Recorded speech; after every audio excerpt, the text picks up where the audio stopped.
José Ramón, muchas gracias por atender al plural.com. Faltaba más. ¿Hay posibilidades reales de cambio en Galicia? Totalmente. Y yo creo que además ese cambio que se va a producir, estoy convencido de ello, quien lo va a liderar va a ser el Partido Socialista. O lo lidera el Partido Socialista o no habrá cambio. Pero yo estoy convencido de que sí, que va a haber cambio. Dice que o lo lidera el Partido Socialista o no habrá cambio. Sí, porque yo creo que ahora en este momento que estamos en este proceso de apenas un mes es el gran objetivo de la movilización. El cambio implica movilización y si se vota como se votó en generales, los progresistas que votaron en generales y en locales hace apenas 8 meses, el cambio se va a producir y el cambio lo va a protagonizar el Partido Socialista. Que se disperse el voto, que no haya concentración, puede ser un factor que impida ese cambio. Yo creo que esa movilización va a ir decantando la preferencia del voto, ¿no? Y al final yo creo que se va a dirigir claramente esa movilización, eso que aparece ahora como indecisos, un poco ausentes del proceso electoral, se están incorporando en las últimas semanas a la movilización y esa movilización yo creo que va a dar el resultado de ese votante del Partido Socialista que va a apostar por un galleguismo útil y va a apostar por lo que también apostó hace ahora 8 meses. No creo que vaya a haber muchas diferencias. ¿Ese galleguismo útil en qué se transformaría? ¿En medidas reales y concretas? Bueno, se transformaría en no perder oportunidades, que fue lo que estuvo pasando durante los últimos, no ya 4, sino durante los últimos 15 años de los gobiernos de Feijóo y Rueda, ¿no? Y yo creo que además en estas cosas no hay peor cosa que si tuvimos un mal gestor, lo digo porque Feijóo fue un mal gestor, triplicó la deuda, se perdieron oportunidades, la misma ocupación que había hace 15 años en Galicia la sigue habiendo ahora, es decir, no incrementamos puestos de trabajo, se han perdido fondos europeos, casi el 50% de fondos europeos no se gestionan adecuadamente en Galicia. Bueno, pues si teníamos un mal gestor, ¿qué peor puede haber que el suplente del mal gestor, ¿no? Por tanto, yo creo que efectivamente esto se va a decantar en una proyección hacia adelante, pero además pensando en la acción común de todas las administraciones, del Estado, claro que sí. A nosotros nos preocupa y nos ocupa lo que está haciendo el Estado porque efectivamente las medidas positivas tienen que ser aprovechadas en Galicia, cosa que no se está haciendo. Durante los últimos años lo que se hizo fue palos en las ruedas, obstáculos para no aplicar directamente esas políticas. Al final, a quien perjudicaron fueron a los propios ciudadanos de Galicia. Hablando de la relación con el Estado, ¿usted también apuesta por más autogobierno? Yo apuesto por más competencias, una relación adulta y responsable con el Estado y un mayor protagonismo de Galicia en el resto del Estado, en esa España que ha salido del 23 de julio. Una España plural, una España diversa, una España versátil, en definitiva, la España que decidieron los ciudadanos, ¿no? ¿Y cree también una España más crispada? Y en este sentido, hay quien apunta que la crispación de Madrid quizás también ha llegado a Galicia. No, aquí lo que hay es, lógicamente, la confrontación de lo que fue la ineficacia, la inercia, esa resignación de cómo se gestionan las cosas. Y el mejor ejemplo fue precisamente la gestión de la contaminación de los pellets en las últimas semanas, ¿no? Que reveló una forma de actuar ante los problemas, ¿no? Inacción, incompetencia, soberbia y finalmente mentira, que es lo peor que puede hacer un gobierno, ¿no? Y en ese sentido es la forma de actuar del Partido Popular. No es una confrontación, es el reflejo de una ineficacia al frente del gobierno. Lo demás... ¿Usted cree que el asunto ha fallado en la crisis de los gases? Totalmente, creo que es evidente, ¿no? Creo que desde principios de enero, del 3 de enero, cuando se dice que no estaban advertidos de la situación del vertido de pellets y por tanto la obligación de recuperarlos, han mentido claramente, eso ya está absolutamente demostrado. Da igual que nos vayamos al 12 o al 13 de diciembre, que en definitiva había durante 2 semanas un margen para que la Xunta actuara y no actuó. Y después el disparate, ¿no? La soberbia de no querer aumentar el nivel de emergencia para entrar en la colaboración del propio Estado. Era evitarlo, porque según lo veían ellos, era una forma de minusvalorar al gobierno de España, ¿no? de Galicia, con lo cual, es decir, estamos ante unos perfectos irresponsables, ¿no? Que, por cierto, nunca los hicimos responsables de los vertidos, pero sí de la gestión provocada por los vertidos. ¿Cómo es posible que, por ejemplo, el presidente Alfonso Rueda ponga a su tía un cargo, como se dice, a dedo, que cobra 60.000 euros, que le haga responsable de los vertidos de microplásticos, que luego desaparezca y que no pase nada? Porque lo normal es que en cualquier otro lugar sería si nos hubiera pasado a nosotros, a los socialistas, no quiero que hubiera pasado, se movería a todo el mundo, ¿no?, en contra. Bueno, esto es el reflejo de la política del Partido Popular, ¿no?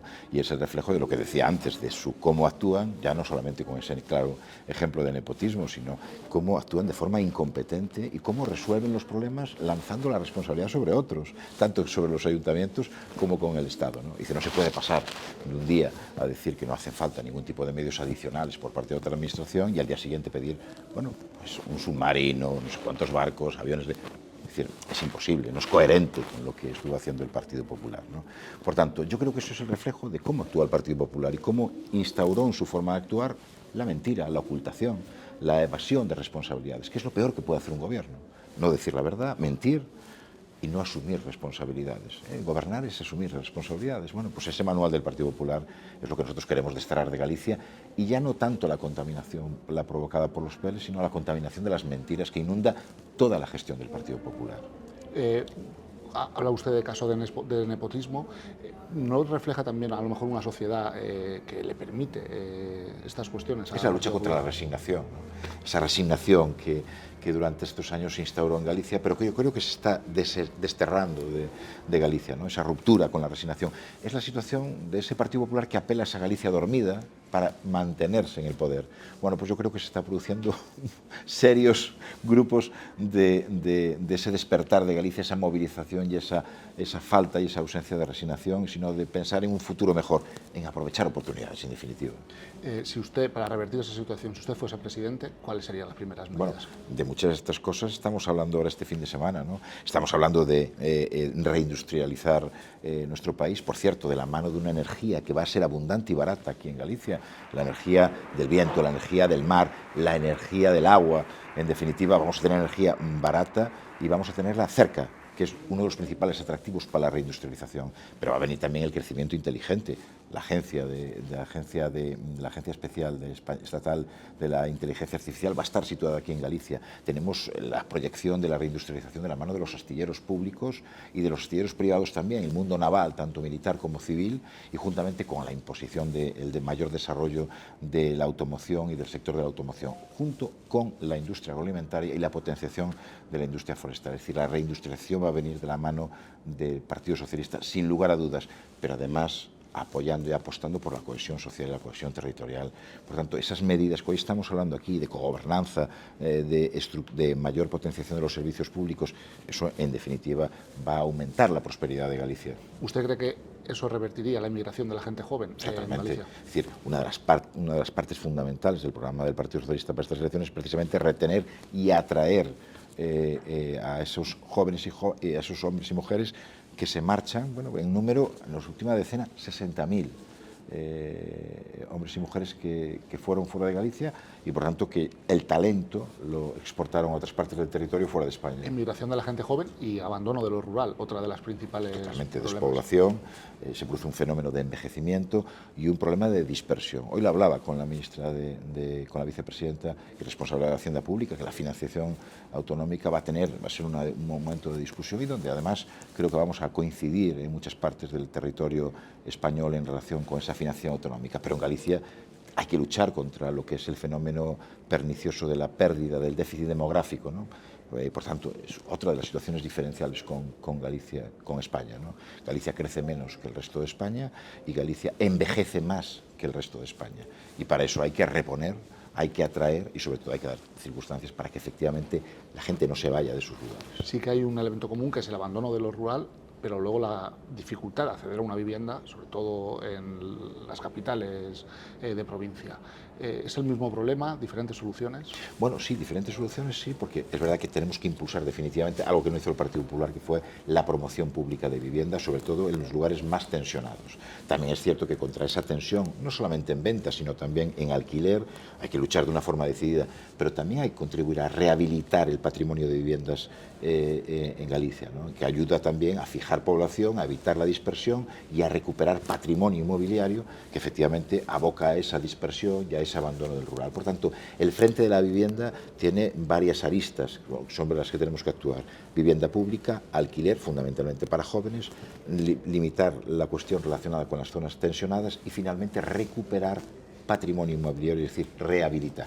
Muchas de estas soluciones son compartidas por el BNG, por Sumar. ¿Cuál es la diferencia entre las propuestas del PSOE de Galicia y estos? Bueno, yo creo que coincidimos en una gran parte del paquete social, ¿no? Los servicios de los servicios públicos, coincidimos evidentemente en esas cuestiones, nos diferenciamos de otras, por ejemplo, nosotros no tenemos ningún aspecto relacionado con el soberanismo, es decir, no somos un partido independentista y por tanto en ese sentido chocamos frontalmente en esa posición, pero sí compartimos el apartado de servicios sociales, de servicios públicos, y después tenemos una apuesta claramente por diversificar la economía, es decir, nosotros queremos cambiar el ritmo de la generación de empleo, el ritmo de adecuación de la generación, de creación de empresas y sobre todo que la Xunta de Galicia se convierta efectivamente en un partner que empuje, que asesore adecuadamente a las empresas y que interfiera también en aspectos que hasta ahora no fueron objeto de la Xunta de Galicia, como es por ejemplo la promoción económica de las empresas y la utilización de los recursos naturales, desde las sociedades públicas, de utilización de esa nueva energía de la que hablaba con anterioridad, y el desarrollo sobre todo industrial de nuestro país. Es la palanca de impulso para desarrollarnos y para admitir y aceptar esa prosperidad como algo bueno para los gallegos. Centrándonos en campaña electoral, ¿teme la aparición un papel importante de Alberto Núñez Feijóo? ¿Cree que eso puede ser un revulsivo para el Partido Popular? Yo creo que no. Yo creo que va a ser un perjuicio para el Partido Popular. Honestamente lo creo, ¿no? Alberto Núñez Feijóo fue esa persona que decía que quería ser presidente, que podía ser presidente, pero que no quiso ser presidente del gobierno, ¿no? Va a venir aquí como un proyecto fracasado, va a venir como representante de una alianza imposible de la derecha y de la ultraderecha española en un proyecto que fracasó literalmente. Una persona que no ha sabido aceptar los resultados de las últimas elecciones y por tanto una persona incapaz para Galicia. ¿Qué puede ofrecer hoy Feijóo a los gallegos desde su posición? Creo que nada. Y por tanto en ese sentido, yo no soy quien para discutir lo que hacen otros partidos, pero creo que es absolutamente un error que Feijóo se considere un activo del Partido Popular. En todo caso, el suplente de Feijóo puede considerar que sea un activo. Yo creo que honestamente se equivoca, pero bueno, son libres de hacerlo. ¿Usted que le conoce, le ha sorprendido su paso por la política nacional? Yo creo que sí, y yo creo que la posición ahí es muchísimo más débil, ¿no? A mí la sensación que me da es que falta liderazgo en esa derecha, porque constantemente tiene que estar apagando fuegos en su partido, ¿no? Y yo creo que, bueno, pues yo creo que no ha sido presidente del gobierno, y además no quiero ser un profeta, pero yo lo que veo es que tampoco va a ser en el futuro el candidato del Partido Popular. En ese sentido, ¿pueden ser un punto de inflexión las elecciones gallegas? Yo considero que sí, pero en todo caso serán para ellos, ¿no? No creo que para el Partido Socialista, pero para Feijóo yo creo que sí. Ya lo están siendo, de hecho, ¿no? Yo creo que al final él, y creo que además en algún momento lo dijo, él disponía de una bala y esa bala fue la del 23 de julio y evidentemente falló su objetivo. Y habla de Alfonso Rueda como el suplente de Feijóo. El suplente del mal gestor, que yo creo que es lo peor que nos puede pasar, ¿no? Tener un mal gestor y que lo sustituya un suplente que está preocupado de otras cosas. ¿Es mejor gestor? No, yo creo que es igualmente pésimo, ¿no? Pero en todo caso era el suplente, que parece ser que no aprendió nada de esas cuestiones, pero en todo caso creo que ante los ojos de los ciudadanos de Galicia no aparece como un líder, bueno, creo que un líder del Partido Popular, lo será, pero en todo caso a los ojos de los gallegos no aparece investido de ese manto de autoridad, ¿no? Y claro, en realidad yo también comprendo esa situación. Fíjese usted qué puede esperar un gallego de un presidente de la Xunta de Galicia que vota en contra de la utilización de nuestro idioma, el que nos une a todos, para que no se utilice y no se hable el gallego en el Consejo de los Diputados. Bueno, yo creo que dice un poco de cómo encara lo que es ser un presidente de la Xunta de Galicia, ¿no? En contra del idioma de su país. Realmente no lo entiendo.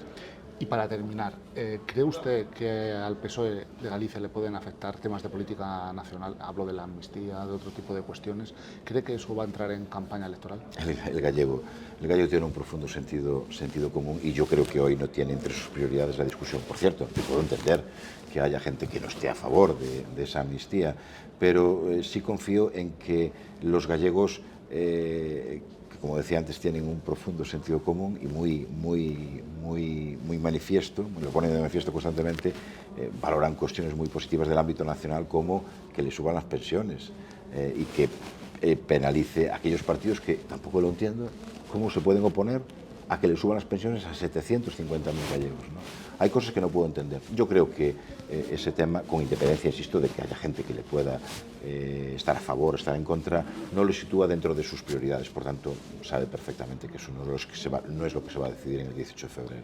Pues José Ramón, muchas gracias por atender al plural.com. Ánimo en la campaña. Ahí estamos. Y suerte. A tope. Muchas gracias.